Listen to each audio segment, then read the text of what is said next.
Hi all, welcome back to a new post today, and today let's talk about a new start. Definitely not another program or a topic that I'm going to mention for now. So it's about the new START treaty that has been in news, and that too because of Russia and China. So let me begin with a statement that was said in 1985 by the Soviet leader Mikhail Gorbachev and his counterpart US President Ronald Reagan, who said that a nuclear war cannot be won and therefore must never be fought. So this is what they said, and just exactly 1 year behind, in January 2022, the Russian President Vladimir Putin and his counterpart Biden, along with China, France, UK, who are permanent members of the United Nations Security Council, reaffirmed the statement. Now, this affirmation seems to be fading because Russia yesterday, as said, that it is going to suspend the new START treaty, which is a bilateral arms reduction treaty between Russia and US. So Vladimir Putin went on to say that Russia is suspending its participation in the nuclear arms reduction treaty, or the new START treaty between United States and Russia, accusing the West of being involved in attacking its strategic air bases. So Russia said that it is forced to suspend the participation in the Offensive Arms Control Treaty, and let me tell you that Russia and US together have more than 4,000 nuclear warheads. So what exactly is the START treaty? Now, START stands for Strategic Arms Reduction Treaty, and it is the last remaining arms control pact between US and Russia. The treaty caps the number of strategic warheads that can be held by both Russia and China and what they can deploy. It was signed in 2010 by the then former President Barack Obama and his Russian counterpart Dmitry Medvedec in 2010, and it came into force in 2011, and its tenure was extended in 2021 again for another 5 years, that is till 2026. So this new treaty is going to be in force up to 2026 until it is again renewed, or we do not know after that. So, and we know that recently Joe Biden has also taken office. So the new START treaty allows each country now not only to control and to keep in limited number the nuclear warheads, but also allows each of them to verify the weapons pact, that is whether it is being followed or no. And they can also inspect each other's country's nuclear arsenal many times a year, almost multiple times in a year. Now, the treaty also requires regular communication about the military equipment and the operations to avoid misunderstanding and accidents. It also wants each country, that is US and Russia, to tell each other about the tests that they are going to take up regarding to any nuclear arsenal or intercontinental ballistic missile, etc.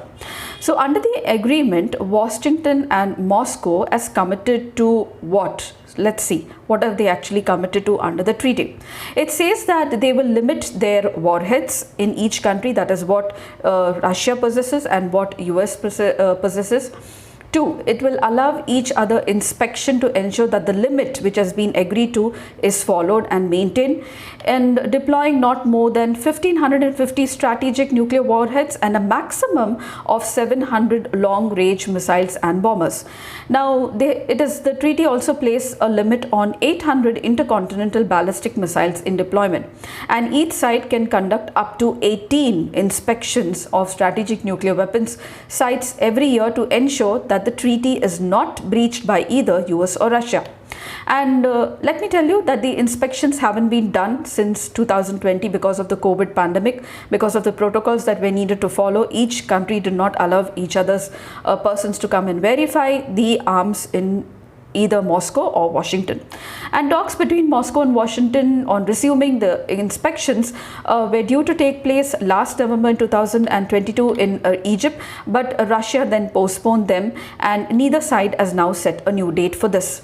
So Russian foreign ministers blamed the US for its decision to suspend the treaty, and it has accused Washington of non-compliance with the treaty provisions itself and trying to actually undermine Russia's nuclear security. So let me tell you that US is supporting Ukraine while Russia is trying to take over Ukraine.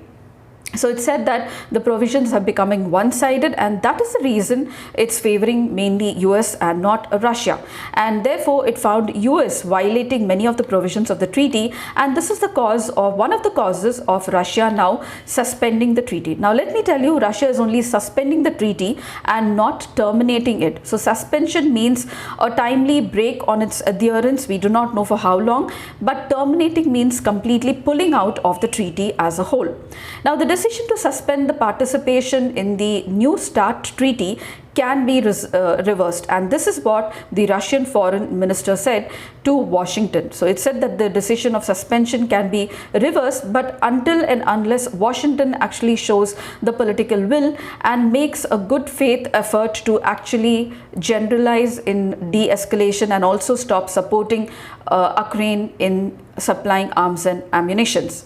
So this is what Russia actually said. So what are the implications? Now, in midst of the global economic slowdown, there's Ukraine going on, there's sanctions on Russia regarding supply of oil, and what are the implications actually? So let's look into some of them. So US and Russia now have checks to ensure that the limit of the nuclear missile cannot be increased, and that they have to adhere to their number, and together both of them they have 90% of the world's nuclear warheads. So now this limit cannot be ensured because Russia is saying it's going to suspend. So US cannot go there to inspect the site, and we do not know about Russia coming to US as well. So US Department said that it was unclear if Putin's move to suspend the participation would actually have any practical impact, but definitely suspending participation or adherence to the New START treaty will have some impact at least.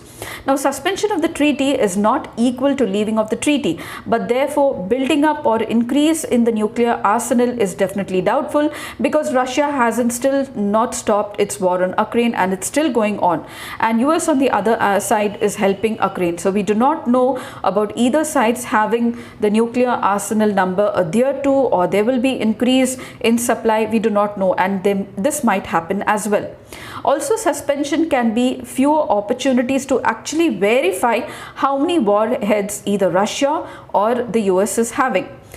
Now, this development also does not bode well for the future arms control race and keeping in check the arms control. So we also know that there are certain partners on the side of US and certain partners on the side of Russia. So both of them, the partners of either side, can benefit from increase in the nuclear arsenal. So there can be an arms race actually.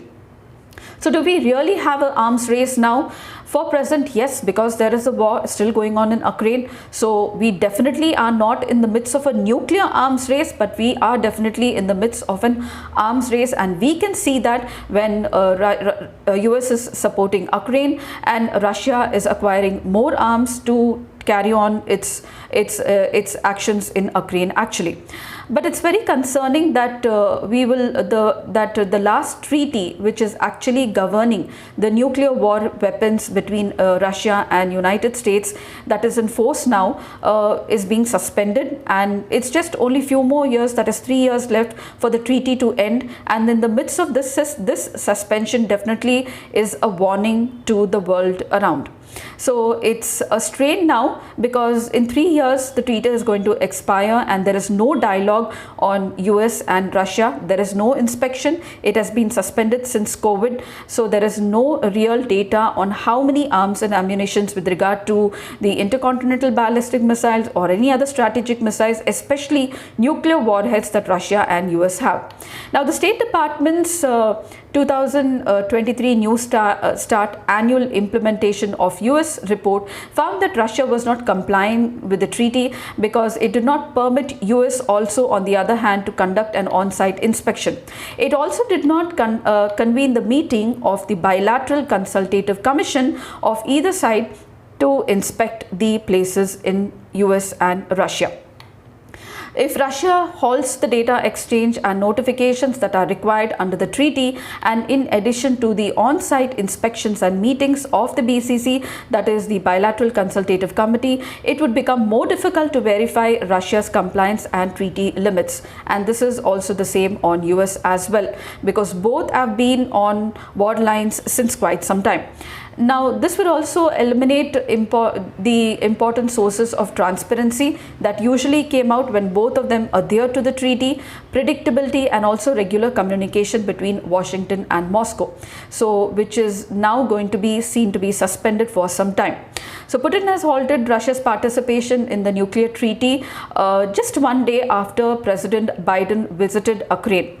Now, Putin and his government have been accusing Ukraine of actually conducting a hybrid war against Russia by supporting Ukraine on the one hand as well, and alleging that US has altered the security environment, and therefore Russia is linking the suspension of this to the US participation in Ukraine also. Now, amongst all this, there is something called as the Nuclear Proliferation Treaty also that we have been hearing of. But this is a multilateral treaty and it has 191 signatory countries. But New START treaty is something bilateral in nature between the two world powers of US and Russia. But let me tell you that NPT lacks things such as mutual connections or mutual sharing of data, which the New START treaty provides. It also does not include the provision of inspecting each country's nuclear arsenal or arms and ammunitions as well. Now, the Nuclear Arms Control Treaty was treated something that was really needed to not allow an arms race, especially a nuclear arms race.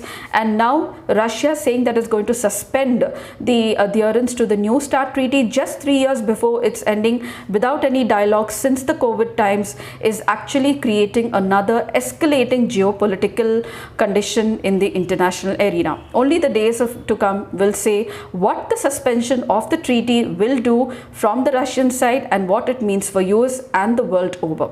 I hope this information was really helpful to you all about the New START. Definitely me not starting something new, but as regular, follow me for your next update, and until then, it's happy learning. Bye-bye.